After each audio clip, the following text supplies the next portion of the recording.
that couple of presentations, I really focused on the background of my business, what we stand for in the industry, and I went quite deep into the details of what's involved in putting together a strategy report and recommendation from a client. Today I just want to do a quick recap before I get into the case study. So I am an accredited member of the Aspire Advisor Network. It's a national network that, again, is really standing for regulation in the property investment space.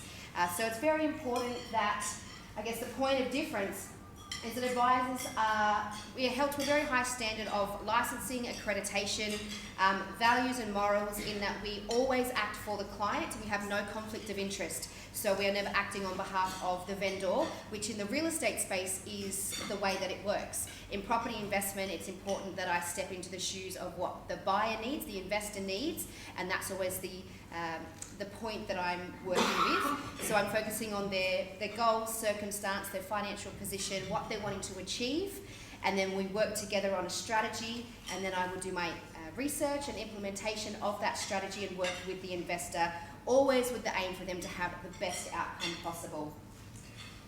Alright, so again, my process, it's not rocket science, there's no magic to it, it's just putting the needs of my clients first, having that strategy in place, but then having access to the entire country in the brand new property space, so that when I make my recommendations, it's not just from a stock list of half a dozen developers around the place. I actually have a handle and a research team that can pretty much give me an open spread into the brand new property space all over the country. So it means that I'm just able to source that above average opportunity for the investor looking to buy into the brand new property space. So of course, when a referral comes through, I will go through the inquiry, the borrowing capacity, their circumstances and needs. We will then do an analysis where we work through any risks associated that they may need to be mindful of. It's very important to me that there's a lot of education in the time that I spend with my clients so that they know exactly what they're doing. I will then go away and do my property plan with property recommendations and the research associated with that. We then implement the strategy and start the buying process for the client. Again, today this is not to be taken as advice, this is general advice only, and I do have permission from my client to go through his personal details in this case study. Okay, so my client, I can use his name, he said I can, his name is Joe. He's actually a referral to Carly as well, so the beauty of BNI. His income is $150,000 per annum. As of this week, he's just secured his third property through me, so he's growing quite a considerable portfolio considering he's still in his early 30s. He works for BHP Olympic Dam as a supervisor. He's committed to renting because his priority in this season of life is to grow his investment portfolio. So he's a great saver, his cash flow is well managed, and he is actually saving deposits for his next investment. So he really is the ideal client. So in this case, his first property was a townhouse in Bridgeman Downs in Queensland, currently renting for $500 per week. And for this property, which is his second, he did a 10% deposit for an investment of a capacity up to $600,000. Okay, so when I spoke with Joe about the strategy, formulation and things to consider, I really wanted to capitalise on the location and infrastructure that would give him some real above average growth opportunities. I wanted to keep vacancy rates low because, again, if a property sits vacant, the owner would then have to put in the cash towards the mortgage. So we want to mitigate that risk there as much as possible. We want a strong rental return and, of course, quality property management. The properties we were looking at are interstate. So, again, for a local investor here, from a comfort perspective, we want to make sure that the management on the other side of the investment, holds a nice comfort for the investor so they're not feeling like, I don't know what's going on with my property. So it's very important I have great property managers interstate to connect them with. Overall, we wanted to keep a low risk profile. And essentially what we were looking to achieve is that the rent and the tax deductions were able to cover the interest-only loan plus all of the rental expenses associated with that property with a cash flow buffer left over. So that way we're keeping him in a low risk investment where he can allow the market to do the work on his behalf. We went for a buy and hold strategy. Again, property cycles are not known. So by being in the market for a longer period of time, he understands that that is what it can take to see the gains of his return on investment. Extra cash flow in Joe's situation was available to be able to pay down the loan faster and again keep that low risk strategy in play. His first property did have some body corporate attached, so we thought with this one we wanted to keep it simple and go for a freehold property to minimise outgoing expenses, but also to build some diversification into his portfolio. So after we worked through the strategy, we of course discussed through the risks that can be associated with investment purchases. In my previous presentation, I did spend quite a lot of time talking through the risks because I don't believe it's a dirty word in investment. I think it's important because where there are risks, then we know that there is the potential for profit, but risks can be mitigated and worked through based on clients' different circumstances. So never shy away from that conversation. I think it's actually important. Okay, so here, from there, we would have discussed the Australian property market and the different property cycles. Again, a very educational approach. I want my clients to be informed at every stage of the process.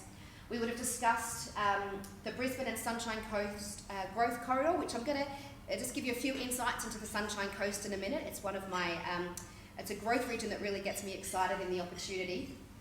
We would have talked about market supply and demand for the area, and I would have analysed all of the area statistics, driving right down to where the median income for the suburb sits in Queensland's average. And from a research perspective, I'm quite particular and I want to know absolutely everything there is to know about this investment opportunity. So what Joe ended up going with was a titled house and land package on the Sunshine Coast. It's in a Stocklands development called Aura, and they're building 50,000 homes there to facilitate the population growth for the Sunshine Coast. What's great about Stocklands is they really limit the accessibility factor for investors. So they really don't let investors into their developments because they know from a resale perspective, the more owner-occupied properties that are in there, the better their estates will look long-term, the higher the resale, the more supply and demand.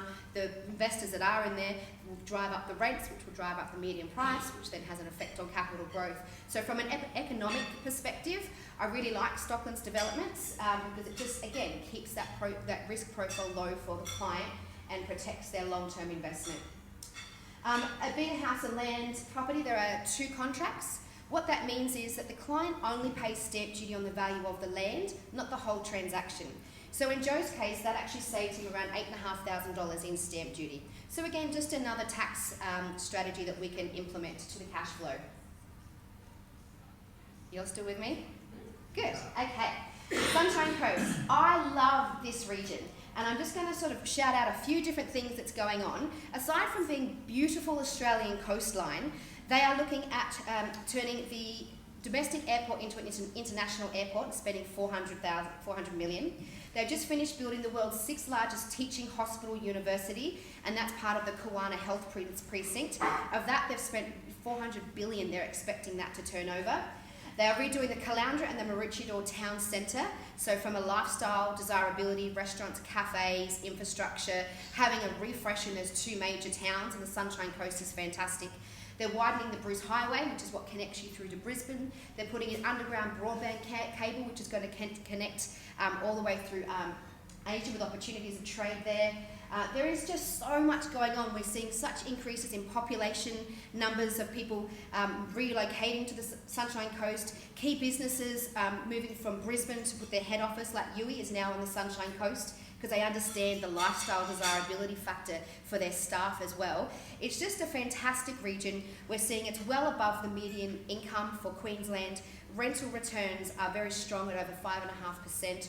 When I've had clients hand it over, you know, they're usually rented within 2 days. So if there's a lot of comfort, a lot of activity, and it's a real exciting little hotspot for the investor market, and the clients especially that I've had in there a few years ago, when prior to them being in the magazines where the Sunshine Coast is a great spot to be, the research I did predicted that ahead of time, and those clients have essentially bought into equity before the prices started going into. So a great opportunity on the sunny coast. And it's beautiful there as well. I don't mind going to visit a few times a year. This was the property that Joe ended up securing, a 4-bedroom house there with some pictures of the finishings. But for the sake of time, which I have no idea where I'm at, I'll keep on going. All right, let's do the numbers. Okay. So, for the accountants in the room, you can hold me accountable. I've tried to do it as a summary, so bear with me here. So we have the purchase price for Joe at $468,095. Now he put in a 10% deposit. Associated with that are purchase costs of $8,713. The total loan amount did include some LMI, which is lender's mortgage insurance. So as a strategy, if you borrow if you put down a 10% deposit, you will need to pay some LMI, but it is a tax deduction. And for Joe's strategy, that's what worked best for him from a structuring perspective. Over here, the assumptions I used was a 4% interest rate. Originally I modelled it on 6, but for the sake of real world figures, it was interest only at 4% with a capital growth estimate of 5%. Now the national average for capital growth is actually 7.2%, but for the sake of being conservative with my numbers, I've worked on 5%. Now associated with this property, there are deductions. So when we talked about the rent and the tax deductions covering the interest only loan plus the expenses, this is how I break that down, okay? So your first tax deduction is the interest on the loan at just over $17,000. Your second tax deduction are the rental expenses, property management rates, letting fees, in building insurance, etc. And that's just over $6,000. And then of course depreciation. Now we can claim depreciation of the fixtures and the fittings and the building over a sliding scale over 40 years. It's quite effective for the first half a dozen years. Now, this is the beauty of brand new property, because they are tax deductions there that you would not have had an investor bought an older property. So from a cash flow perspective, that's a massive bump in a tax deduction that really helps Joe's cash flow in the strategy. So the 3 tax deductions come to $38,620. We also have rent coming in at just under $25,500 per annum. The suburb that Joe bought in has a vacancy rate of 1.1%, which is next to nothing. So we know that the likelihood from a risk mitigation perspective is it's very unlikely that property is going to sit vacant for weeks on end. So it's a fear that is not a real world fear. We know we can manage that quite well. So with our costs associated and the assumptions used, here's a quick summary. So we've got Joe's tax income at $150,000. We add the rental income to that. That increases his total taxable income to $175,457. Now, when we added up those deductions, the interest on the loan, the rental expenses, and the depreciation, that comes to $45,000 worth of $45,000 worth of tax deductions in year 1. That is then reduced from Joe's taxable income, reducing it down to $130,477. What that means is Joe's currently paying around $45,000 in tax. He will now only be paying $38,000 in tax, saving him just over $7,500 in tax. And that's money that comes back into his pocket.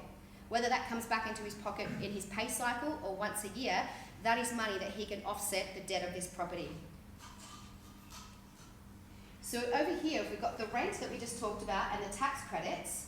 That's $32,985 worth of investment income to cover the debt. Over here, the debt, we've got the loan interest and the rental expenses. The debt's only $23,250. So all in all, in year 1, Joe is paying for the investment property, the interest only, and the expenses, and he still has a cash flow buffer to put off the principal of just shy of $10,000. So that's from a cash flow perspective of understanding when people say, if I take on an investment of, let's say, $500,000, how am I going to pay that off? Essentially, in Joe's case, the rent and the tax deductions are doing it for him, and we've still got some room to play with a buffer there. So the power of leverage. Let's just round up the numbers for a minute. Joe had, let's just call it $50,000 to put towards this purchase. If he had put that in the bank in a trust account and earned maybe 1% on that $50,000, you can imagine how much less that would be than if he put $50,000 towards a $500,000 asset. He's then over here in a growth space of, let's just say 5% capital growth. He's earning interest or capital growth on that whole $500,000. So we're leveraging off the bank's money, which again is one of the key strategies that property investors use. So my point today is I wanted to do a case study of the numbers of what an investment scenario could look like, but I also wanted to open up your mind to the different people that you could introduce me to. And just to, I work with mum and dad investors primarily. Someone on an income of $80,000 to $100,000 that's interested in investing, that either has some savings or has owned their home for a certain period of time, I would love a conversation to really do some education and break down the investment fundamentals to help them see that this could be a fantastic vehicle for them for their future wealth. that the rent and the tax deductions can actually cover an investment debt in a very low risk way. So I hope that's been insightful today. Thank you everyone for your time, and that is it from me.